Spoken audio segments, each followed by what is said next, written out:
الرحيم فبما رحمة من الله لنت لهم إلى آخر الآية আজকের যে চ্যাপ্টার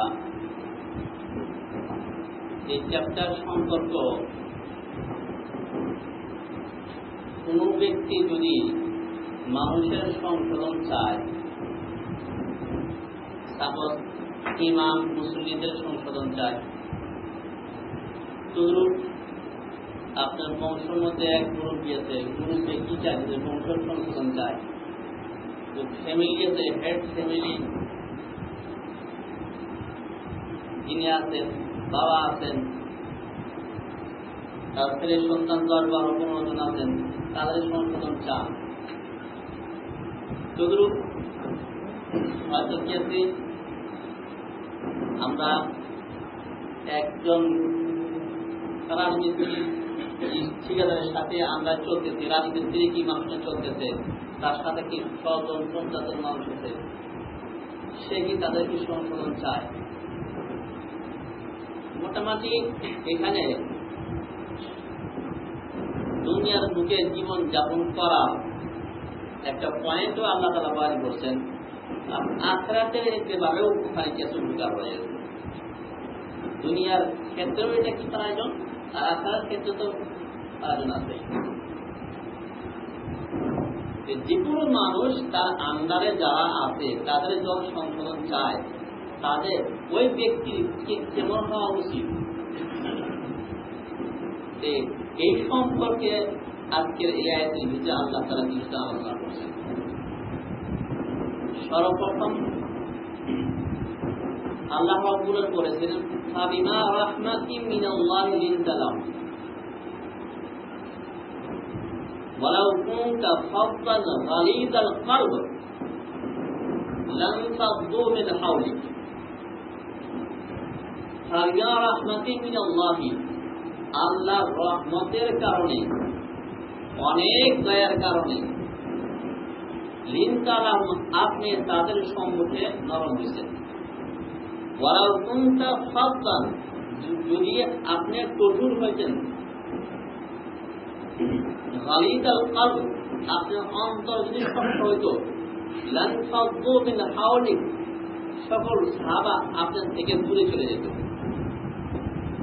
ফাআফু আনহুম আপনি তাদেরকে ক্ষমা করে দেন ওয়াস্তাগফির লাহুম এদের জন্য আল্লাহ বলতেছেন এদের জন্য ইস্তেগফার করেন আল্লাহ বলতেছেন যে এদের জন্য আমার কাছে ক্ষমা চাও যে আল্লাহ সাহাবাদেরকে মাফ করে দাও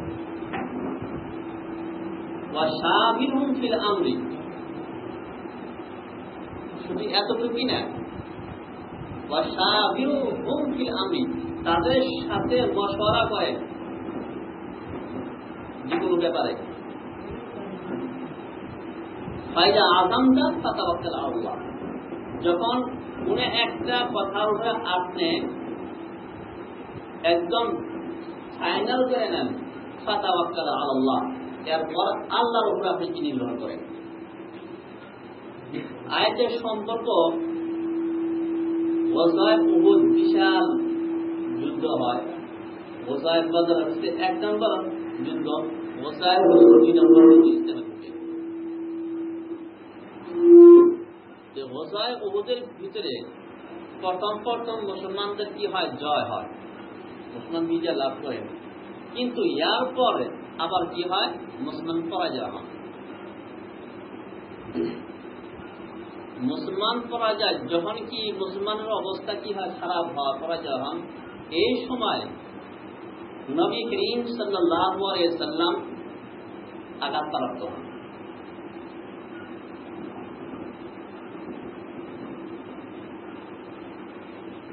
এই পরাজয় হওয়ার কারণটা কি ছিল এই পরাজয় হওয়ার কারণটা ছিল আপনার নবী করিম সাল্লাল্লাহু আলাইহি একটা কথা অমান্য করা একটা কথা অমান্য করার পরে এরপর কি হয় নবী করিম সাল্লাল্লাহু আলাইহি অবস্থাও খারাপ হয় আর সকল সাহাবার কি অবস্থাই খারাপ হয় নবী করিম সাল্লাল্লাহু আলাইহি সাল্লাম দাঁত শহীদ হয়ে গেল নবী করিম কপালে আঘাতপ্রাপ্ত হন যখন হয়, ইয়ার পর মাথায় ওই যে লোহার টুপি গুলা যে ছিল, এই লোহার টুপির দুইটা কি অংশ মাথায় হাইনা পড়ে। ইয়ার পর তারা একটা গর্ত করছিল যাতে এর ভিতরে যাতে পড়ে নবী করিম সাল্লাল্লাহু ওই গর্ত তো পড়ে যান। বুখারী শরীফে অনেকগুলা উল্লেখ করা আছে। এত আঘাতপ্রাপ্ত হন, এক দাঁত বিষয় হয়, এক নম্বর ক্ষতি। দ্বিতীয়তে কপালে কি হয়, ক্ষতিগ্রস্ত কপাল কি রকম হয়। ইয়ার পর মাথায় তিনটা জায়গায়, ইয়ার পর এক গর্তের মধ্যে পড়ে অর্জন। কেন? নবী করিম সাল্লাল্লাহু আলাইহি ওয়াসাল্লাম একটা কথা না মানার কারণে। কথাটা কি ছিল? কথাটা ছিল যে কি তোমাদেরকে এই জায়গায় দাঁড় করে দেওয়া হলো, খবরদার আমরা হারি বা জিজি তোমাদের লক্ষ্য করার দরকার নাই, তোমরা ওখান থেকে তোমার কি আসপারা কিন্তু ওখানে থাকতে পারবে। কিন্তু যখন দেখলেন যে মুসলমান কি বিজয় লাভ করছে, আমাদের কি থাকার কোন দরকারই নেই, কি তখন কি দুইটা দল হলো। এক দল হলো না নবী বলছে থাকাই লাগবে, আর বলল না যুদ্ধ আছে আমরা থাকা দরকার, আর যুদ্ধ নাই আমার থাকার কি দরকার। এরকম করে মোটামুটি ওইখানে থেকে অনেক ভাবে চলে আসেন।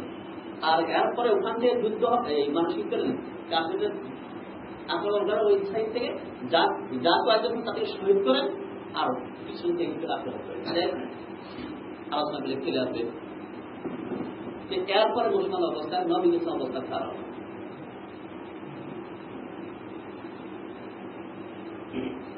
এখন নবী করিম সাল্লাল্লাহু আলাইহি ওয়াসাল্লাম মনে খারাপ আসতেই পারে। সাহাবার সম্পর্কে দেখো, আমার কথা মানলাম, যার ফলে কি আছে আজকে আমি এখানে আঘাত করে, এখানে আঘাত করে, এখানে আঘাত করে, এখানে আঘাত পাইলাম। ছাত্রের উপরে শিক্ষক যদি নারাজ হয়, এই শিক্ষককে পড়ানোর ইচ্ছা হলো, এই শিক্ষক যদি হাসিল করতে পারবো না। নবী করিম অন্তর যদি কি সাহাবাদের সম্পর্কে ময়লা যুক্ত হয়, ক্লিয়ার না থাকে, যে ওই ইস্তিফাদা যেটা হয় ইলম আদান প্রদান, এটা কি হতে পারে। এখন আল্লাহর পক্ষ থেকে নবী করিম সাল্লাল্লাহু আলাইহি ওয়াসাল্লামকে প্রথম তো এটা এই যে কিছু সাহাবাদের কারণে ক্ষতিগ্রস্ত বলে ইয়ার বদলে সাহাবা রাদিয়াল্লাহু তাআলা মুখে কি দিতেন, একটা শাস্তি দেওয়া হয়েছে। নবী করিম সবকে টেনশন দিতেন, যার ফলে সাহাবাদেরকে একটা টেনশন দেওয়া হয়েছে যাতে ওইটা কি বরাবর হয় যে মুসা করার জন্য। ইয়ার পরে নবী করিম সাল্লাল্লাহু আলাইহি ওয়াসাল্লাম অন্তর কি হয় তাহলে ময়লা যুক্ত হতে পারে, যে আমার কথা না মানা কারণ আমার এত কষ্ট হয়ে যাবে। তো যখন নবী গেছেন অন্তর, যখন মাস্টার টিচার শিক্ষক যখন কি নারাজ হবেন, তখন কি হবো না ওই ইলমের আদান প্রদান শিক্ষা দীক্ষা যে মতো হওয়া ছিল এরকম হতে পারে,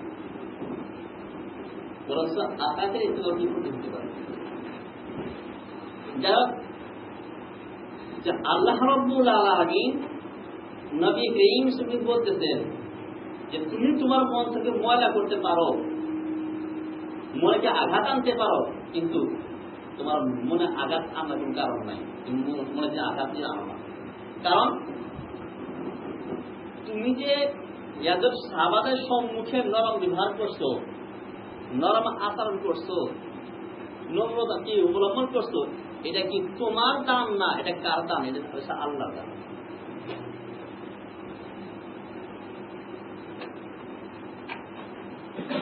আল্লাহ তোমার অন্তর নম্রতা দিচ্ছিলেন, নম্রতা যাওয়ার কারণে তুমি কি হয়েছ সাহাবাদের সঙ্গে নম্রতা কি অবলম্বন করছো, যার ফলে তুমি যখন নম্রতা আল্লাহর পক্ষ থেকে কি লাভ করছেন, নিজের পক্ষ থেকে না, এখানে কি নিজের অন্তরে কি ময়লা আনা, এটা কি ঠিক না। নিজের অন্তরে ময়লা যুক্ত করা, সাহাবাদের নারাজ হওয়া, এটা কি না ঠিক না। যদি নিজের পার্সোনালি কি হইতো গুণ হইতো তার বেলেগ ছিল, নিজের পার্সোনাল কি গুণ না এটাকে আল্লাহ দেওয়া হইত।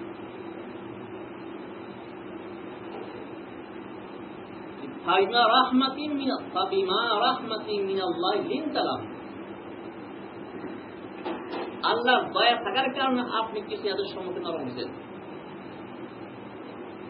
এখান থেকে বোঝা যেতেছে যে কেউ যদি সংশোধন কাজ করতে চায় তাহলে তার কি হইতে হবে, নরম হইতে হবে। এইটাকে আমাদের ঘরোয়া ভাষায় বলা হয় কি হওয়া লাগবে, মাটি হওয়া লাগবে। যে কোনো বিভাগে আপনি কাম করতে চান, আপনি ওই বিভাগে নিজেকে কি করা লাগবে, মাটি বানানো। আমি কামনা দিবার যেতেছি, যদি আমি কষ্ট ত্যাগ স্বীকার না করি, কষ্ট না করি, একটু রোজ পাইলাম চলে আসলাম, আমি কি কামনা করে দিতে পারবো? যে কোনো বিভাগ হোক নিজেকে কি করা লাগবে, আপনাকে কি বিলীন করা লাগবে। কেউ যদি কি সংশোধনের কাজ করতে চায়, ফ্যামিলির হেড আছে, ইনি নিশ্চয় কিন্তু করাই লাগবে, উপায় নাই। বংশের হেড আছে, উনি চাইতেছেন, ইমাম সাহেব চাইতেছেন। এইভাবে যে চারটা কেউ তার কি হতে হবে, 1 নম্বর গুণ তার বিধান সে কি নম্রতা, নরম হওয়া লাগবে। কারণ আল্লাহ রাব্বুল আলামিন নম্রতা দিয়েছিলেন, যার ফলে কাফির মুশরিক, এত কাফির মুশরিক, এত কঠোর কাফির মুশরিক ছিল, ইয়া সত্ত্বেও নবী করিম সাল্লাল্লাহু আলাইহি নম্র আখলাক চরিত্র দেখার পর তারা কি নিজের ধর্ম ছেড়ে, নিজের বাপ মাও ছেড়ে সন্তান ছেড়ে কি করছেন, নবী করিম সাল্লাল্লাহু আলাইহি ওয়াসাল্লাম ইসলাম গ্রহণ করছেন, আর একে ইলম হাসিল করছেন। কিসের ফলে?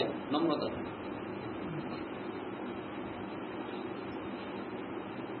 আমি বাপ বলছি খালি মাইরে মাইরে কোরআন শাসন করবো না, মাইরে মাইরে কোরআন শাসন করবো।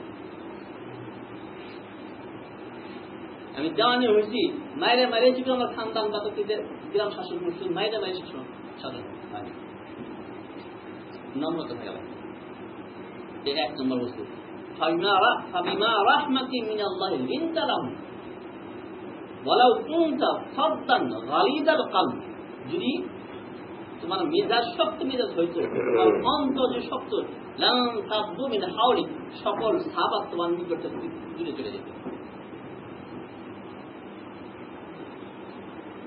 আমি বাপ হয়েছি, 10 ছেলে সন্তান, 15 ছেলে সন্তান, 5 ছেলে সন্তান, কি পিতা মাতা আমি যদি কি করি, নম্রতা অবলম্বন না করি, তাহলে কি হবো না, এই ছেলে সন্তান নিয়ে আমি করে রেখে খাইতে পারবো,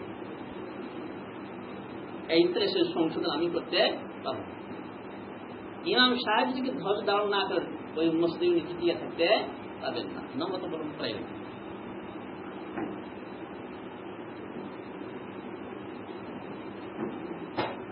এক নম্বর পয়েন্ট হচ্ছে কি, নম্রতা অবলম্বন করা। কারণ নম্রতা যদি না থাকে, তার নিকটে কেউ মানুষ হতে পারে, একা একাই জীবনযাপন করে।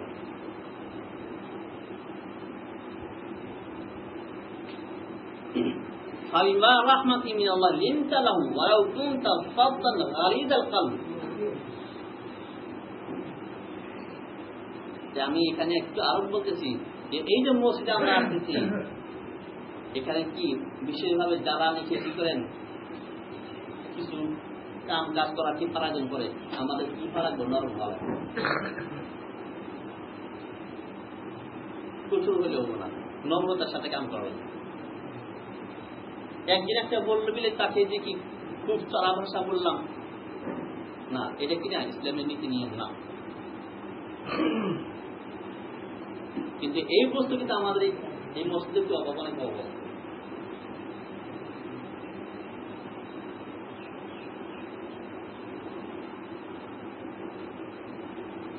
আর এটা আমি পার্সোনাল ভাবে যার যেরকম আছে, আমি পার্সোনাল ভাবে তার সাথে মিলি সাক্ষাৎ করি, বলি না নম্রতা আনা লাগবে, নম্রতা আনা লাগবে।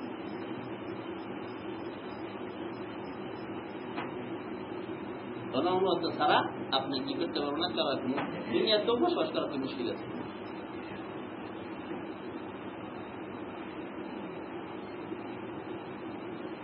দ্বিতীয়তে আদব একটা বস্তু। বড় আছেন, বড় থাকা সত্ত্বেও নিজে কি করতেছেন, দাঁড়িয়ে আমার পিছনে দাঁড়াইতেছে, ইমামের পিছনে দাঁড়াইতেছে, এখানেও সম্মান থাকা দরকার। যে বয়সস্থ আছেন, মুরব্বী আছেন, সে কি থাকবো, আমার কি দাঁড়িয়ে নেই, আসে দাঁড়িয়ে কিংবা পিছন দাঁড়াইতে সমস্যা কি? এখানে কি পরদা আদত, এটা পুরো বড় একটা বস্তু, যার থেকে কথা একটু কথা আসছে যে নম্রতা অবলম্বন করা লাগবে। ওয়ালাউ কুনতা ফাদ্দান গালিদাল কলবি লাম ফাদ্দু মিন হাওলিক। দেখি হে মুহাম্মদ সাল্লাল্লাহু আলাইহি ওয়াসাল্লাম, ধরেন আল্লাহ তাআলা বলতেছেন যে কিছু তোমার কপাল কি এসে আঘাত পাইছাও, তোমার মাথা আঘাত পাইছাও, তোমার কি দাঁত কি সইতেছে, কিন্তু তাই বিলা তুমি কিও না শক্ত ব্যবহার করো না। দেখুন এতটুকু আঘাত প্রাপ্ত হওয়ার পরে আল্লাহ বলতেছেন যে কি শক্ত হওয়া যাবে না। শুধু এতটুকু বলতেছেন, শুধু এতটুকু না, আগে আরো বলতেছেন ওয়াস্তাগফির লাহুম, এদের জন্য ইস্তেগফার করেন, এদের জন্য আমার কাছে আল্লাহ বলতেছেন এদের জন্য আমার কাছে কি ক্ষমা প্রার্থনা করেন। একটু নরম ব্যবহার করা লাগবো, এটা তো কিছু জনগণদের সাথে হলো, ইয়ার পরে ভিতরুয়া ভাবেও কি করলো মোহাব্বত করা লাগবো। সেটা কিভাবে প্রকাশ পাবো, যে আল্লাহর কাছে দোয়া করা লাগবে, আল্লাহ আমার সকল মুক্তাদিদেরকে এই গ্রামের সকল মানুষকে তুমি মাফ করে দাও। আমি হেড অফ দ্য ফ্যামিলি আছি, কি করা লাগবো, দোয়া করা লাগবো, আল্লাহ কি করে দাও আমার ছেলে সন্তান যাদের আছে তাদেরকে মাফ করে দাও। এটা কিন্তু অনেক অভাব, কিন্তু প্রথম তো একটা আমাদের নম্র বিভাগ একটু কম। আচ্ছা, যেটুকু নম্র বিভাগ আছে কিন্তু আমরা কি করি না, দোয়া করি না। সংশোধন তো চাই, মার জোর করি, হ্যাঁ, কিন্তু আল্লাহ কাছে আমাদের চিন্তা দোয়া করি না। আল্লাহ কাছে দোয়া করে আরো ফলাই দিচ্ছি ওয়াস্তাগফির লাহুম, তাদের জন্য আপনি কি চান, আল্লাহ কাছে ক্ষমা চান।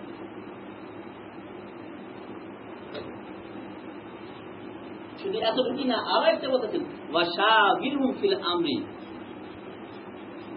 তাদের সাথে মশওয়ারা করেন। সাহাবাদের নবী সাল্লাল্লাহু বলতেছেন সাহাবাদের সাথে কোন ব্যাপারে এরকম আসছে তাদের সাথে মশওয়ারা করেন।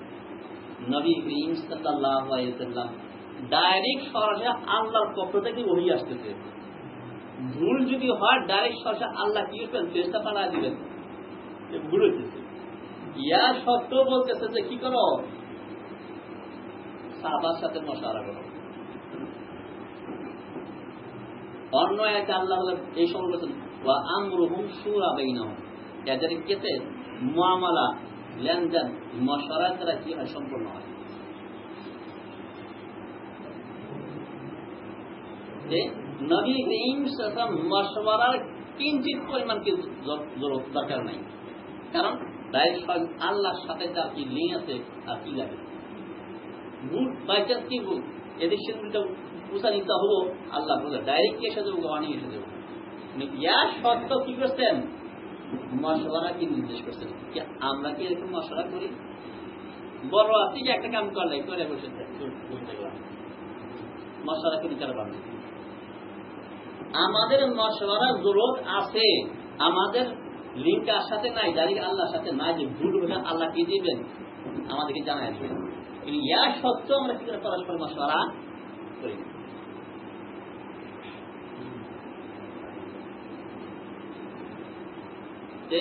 আল্লাহ রাব্বুল আলামিন নবী করিম সাল্লাল্লাহু আলাইহি ওয়াসাল্লামকে বলতেছেন এক তো নম্র বিবাহ, দ্বিতীয়তে তাদের জন্য ক্ষমা প্রার্থনা করা, তৃতীয়তে তাদের সাথে কি করা, মশওয়ারা করা। আমরা যারা আছি, যারা নাকি কি চাই, এরকম সংশোধন চাই, তা আমাদের ভিতরেও এক তো নম্র বিবাহ আনা লাগবে, দ্বিতীয়তে তাদের জন্য আল্লাহর কাছে ক্ষমা প্রার্থনা করা লাগবে, তৃতীয়তে তাদেরকে নিয়ে কি করা লাগবে, মশওয়ারাও করা লাগবে।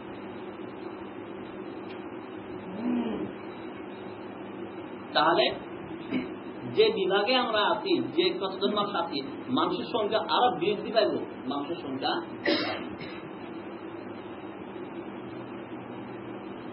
তিনটা যে কোনো একটা জিনিস সারা যায় তাহলে গেছে ওইটা ঠিক আছে গেছে নিশ্চয় আস্তে আস্তে আস্তে আস্তে থেকে না হয় জিনিস হয়